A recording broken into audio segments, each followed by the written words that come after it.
It began subtly, the kind of thing you might dismiss as your imagination or a trick of the mind. Living alone in a remote area, surrounded by dense woods and rolling hills, I had grown used to the eerie quiet and the occasional peculiarities of nature. But this was different. It was late autumn when I first saw the lights. At first, they were faint, faint enough that I might have ignored them. Flickers of blue-green beams across the night sky, visible for no longer than a heartbeat. They'd streak across the stars like a cosmic firefly, and then vanish as though they had never been there. I'd glance up, thinking I caught something out of the corner of my eye, but when I focused, the sky was calm, serene. The following nights, the lights became more frequent. Sometimes there was one, sometimes there were several, zigzagging through the darkness before disappearing. What struck me most was the silence. I'd have expected a burst of sound, a hum, or even a faint crackle, but there was nothing, just the faint rustle of the wind through the pines. The first time I mentioned the lights to someone, it was my neighbor Jeff, who lived about 3 miles down the dirt road. He laughed and chalked it up to me staring at the stars too long. City folks always get spooked by quiet nights, he said, slapping the side of his truck. I didn't argue. It wasn't just the lights, though. Some nights, usually around 2 or 3 a.m., I'd hear sounds that I can only describe as trumpets, low, mournful, and impossibly loud. They didn't seem to come from any particular direction. It was as if the sky itself was moaning. They'd last for minutes, sometimes longer, and then vanish without a trace. But when I asked around town, no one had heard them. Must be the wind, they'd say. Wind can make funny sounds in these hills. Yet it didn't feel like the wind. The lights and the sounds didn't scare me, not at first. They were unsettling, sure, but they didn't seem threatening. That changed the night I noticed the first truly unexplainable phenomenon. I'd been sitting on the porch, sipping tea under a clear sky, when I felt it, a sharp drop in temperature, as if the warmth had been sucked out of the air. My breath turned visible, hanging in ghostly puffs. I looked around, confused, but the strangest part was the absence of any wind or movement. Even the crickets and frogs had gone silent. Then I noticed the cup of tea in my hand. It was frozen solid. I stared at the crystalline surface, utterly baffled. The steam had been rising from it just moments ago. I touched the glass. It was ice cold. The strangest part? My hand wasn't cold. My body felt normal. The temperature normalized within minutes, and the tea melted back into liquid as if nothing had happened. I chalked it up to exhaustion or perhaps some bizarre weather anomaly, but deep down, I knew it wasn't that simple. Other things followed.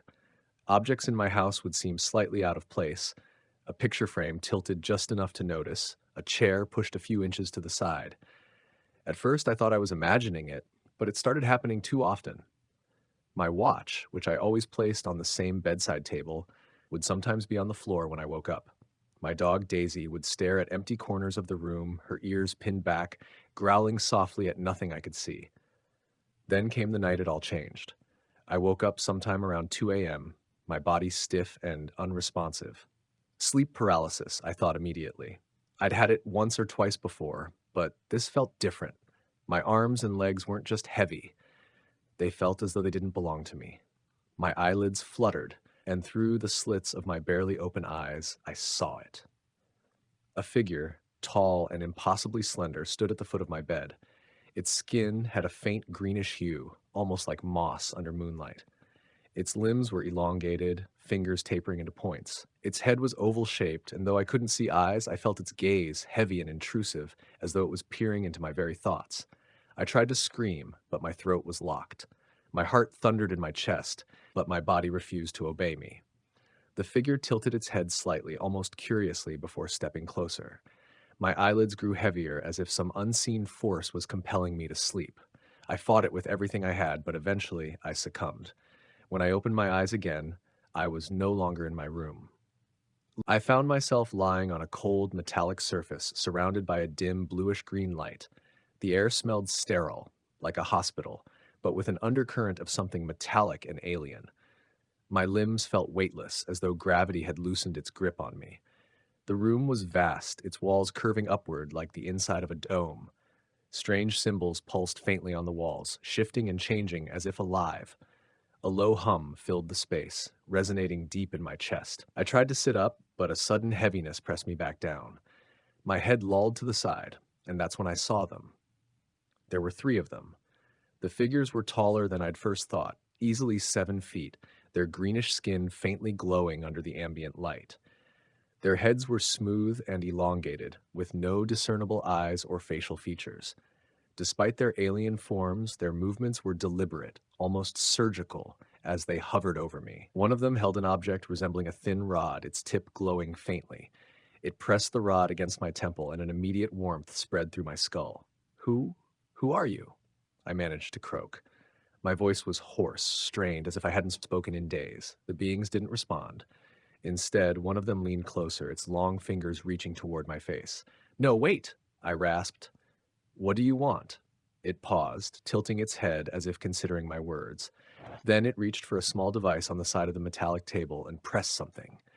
A sharp, bitter taste flooded my mouth as one of them inserted a small, jelly-like object between my lips. I tried to spit it out, but it melted almost instantly, leaving a tingling sensation on my tongue. You speak now, a voice said, not aloud, but in my head. The words were fragmented and strange, their cadence unnatural, yet they were understandable. What is this? I asked, my voice steadier now. Why am I here? The being stepped back slightly as though to give me space and responded in that same disjointed way. You are subject. Test of soul. Process delicate, fragile. You're kind, complex. So what do you mean, my soul? What are you doing to me? The being raised one long finger and pointed to my head. Soul. Here, wrapped in thought and memory, we untangle, understand. I felt a cold dread seep into me. You're operating on my mind? The figure tilted its head again, its voice calm, almost clinical. Not mind, soul, deeper. Root of you. Why? I demanded. Study, experiment, your kind, unique, connection strong to unseen. We learn. My thoughts raced. I wanted to scream, to fight, but I was frozen in place, unable to even twitch a finger. You can't do this to me. Let me go. The being seemed unfazed. No harm. Temporary. You return. Normal. Memory faint. It gestured to the others, who began to move their hands in intricate patterns above me. I felt a strange pulling sensation inside my skull, as though invisible threads were being tugged loose. I tried to focus, to find some way to make them stop. If you're so advanced, why can't you just ask us questions? Why this? The being paused, then replied in its fragmented manner. Words not truth. Action is truth. Soul shows truth. Before I could respond, a wave of exhaustion washed over me, like my eyelids growing heavy once more. I struggled to stay conscious, but the pull was too strong. Wait, I pleaded. Please, just answer one more thing. Why me? The being's voice echoed faintly in my mind as darkness closed in. You, seen, light called you. Open door. I woke up with a start, gasping for air, my body drenched in sweat. The ceiling of my room loomed above me, dimly lit by the soft glow of my bedside lamp.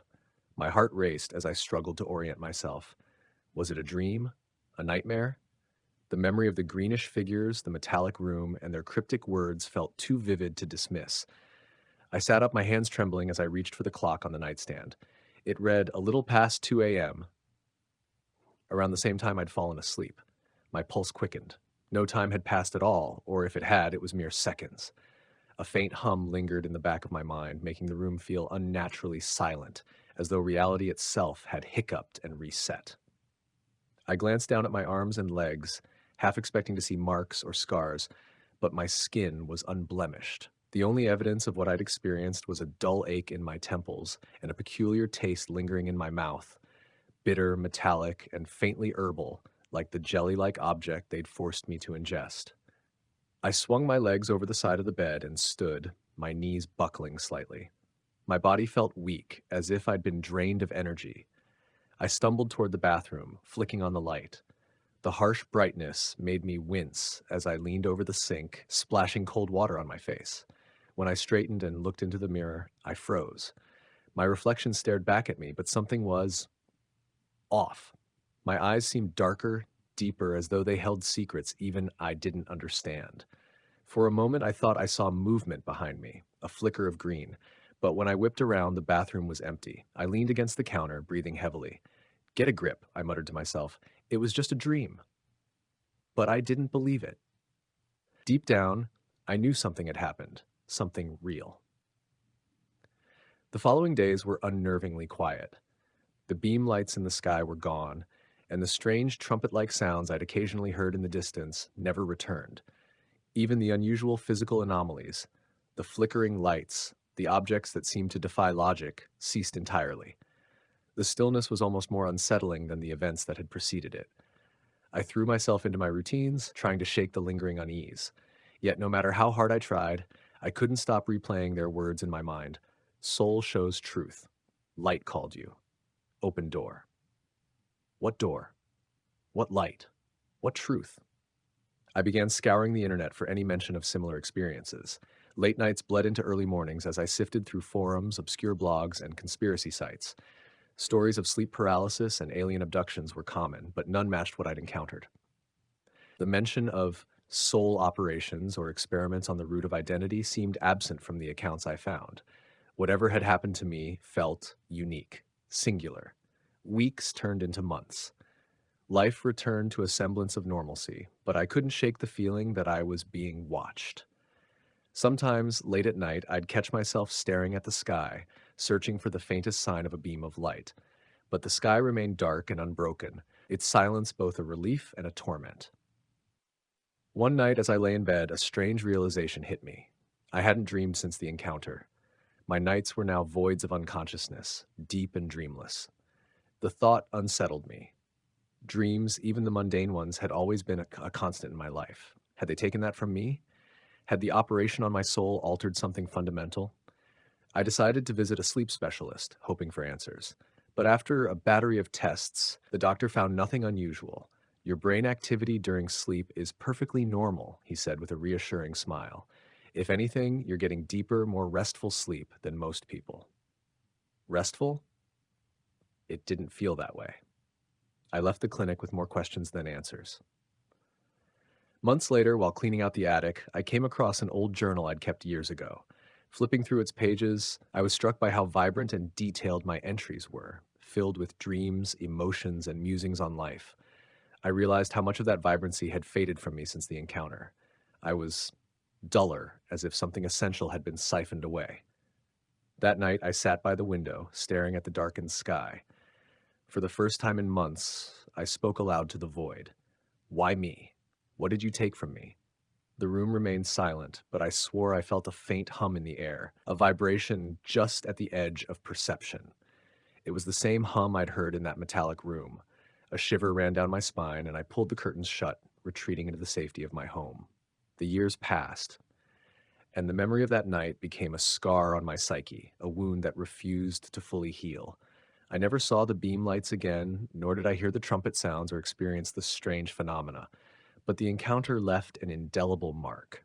Sometimes, in the quiet moments, I felt a presence, as if unseen eyes were still watching, waiting.